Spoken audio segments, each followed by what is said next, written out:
hot flashes that wake you in the middle of the night, mood swings that come out of nowhere, brain fog that clouds your thinking. If you're in menopause, you probably know these symptoms all too well. For years, hormone replacement therapy, or HRT, was the gold standard solution. Then came the fear, the headlines, the demonization, and suddenly millions of women were left with no effective options. But what if I told you that science has changed? That HRT is making a triumphant return, backed by new evidence and updated guidelines that could completely transform your menopause experience? Welcome back to Menopause Wellness Journey. I am Ella Sage, and in today's video, we'll demystify hormone replacement therapy. We'll dive deep into the latest science, clarify what really happened in the past, explain who can benefit now, and unpack the real risks. Get ready to have your questions answered and maybe even rediscover your energy, sleep, and clarity. Back in the early 2000s, hormone replacement therapy was widely prescribed to ease menopause symptoms and prevent chronic diseases.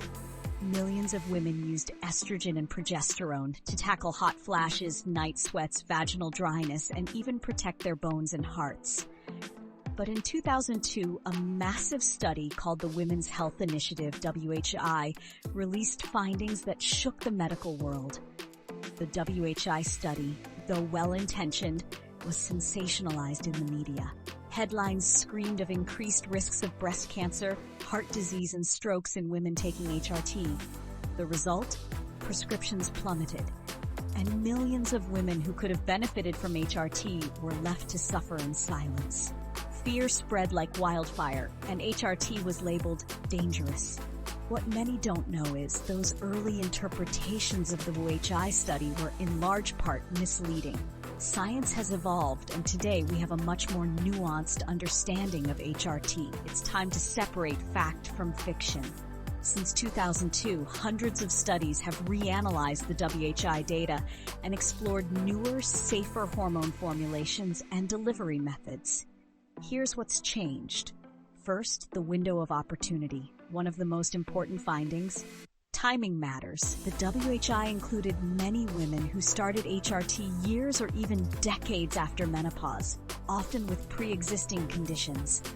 Current research shows HRT is most effective and safest when started within 10 years of menopause onset or before age 60. In this window, the benefits far outweigh the risks for most women. Second, type of hormones and how they're taken. Not all HRT is created equal. The WHI used conjugated equine estrogens and synthetic progestins taken orally. But today, we know the form and route make all the difference. Estrogen, transdermal estrogen, patches, gels, sprays, avoids the liver, lowering risk of blood clots and heart disease. Bioidentical estrogen, identical to what your body makes, is now often preferred. Progesterone, micronized progesterone, also bioidentical, is considered safer for breast and heart health than synthetic progestins, especially when used with estrogen. No, it's not made from yams in your backyard, but the starting compound actually comes from wild yam extract. Science is wild. Now let's talk about HRT's real benefits beyond symptom relief. HRT isn't just about hot flashes and night sweats. It also supports long-term health in powerful ways. Bone health. HRT is the most effective treatment for preventing and treating osteoporosis, reducing fracture risk. Heart health. When started during the window of opportunity, HRT can protect your heart. Brain function. It may reduce brain fog, enhance memory, and even lower dementia risk in some women. Sexual health. HRT improves libido and reduces vaginal dryness and discomfort. Mood and quality of life. It stabilizes mood, reduces irritability, and improves overall well-being. Now, the risks and individual considerations. HRT isn't for everyone. The decision must be individualized based on your health history, symptoms, and personal goals. Here are key risks to consider. Breast cancer. combined HRT, estrogen plus progestin, may slightly increase breast cancer risk, mainly with long-term use over 5 years and certain synthetic progestins.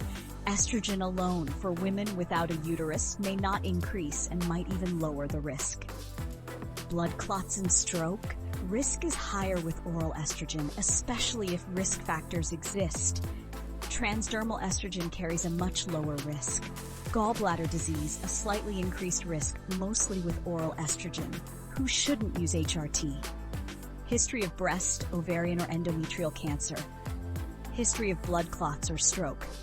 Active liver disease. Unexplained vaginal bleeding. The key, an honest conversation with your doctor. They should look at your full medical history, symptoms, and long-term health goals. HRT isn't a one-size-fits-all solution. It's a tool. When used wisely, it can be transformational. Here's how to prepare for a meaningful conversation with your doctor about HRT. Based on my health history, am I a good candidate for HRT? What are the specific benefits and risks for me? Which type of estrogen and progesterone do you recommend and why? What's the appropriate dose and duration? Are there non-hormonal options I should consider?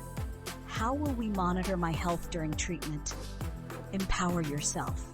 Seek trustworthy sources like professional medical societies and scientific journals.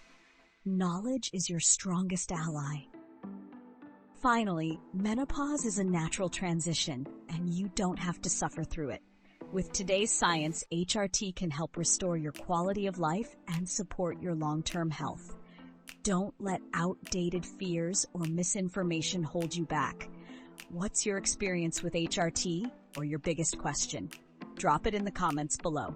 If this video helped you better understand HRT, give it a like, share it with other women who need this information, and subscribe for more science-based content on menopause and midlife wellness. Thank you for watching, and remember, you deserve to thrive, not just survive.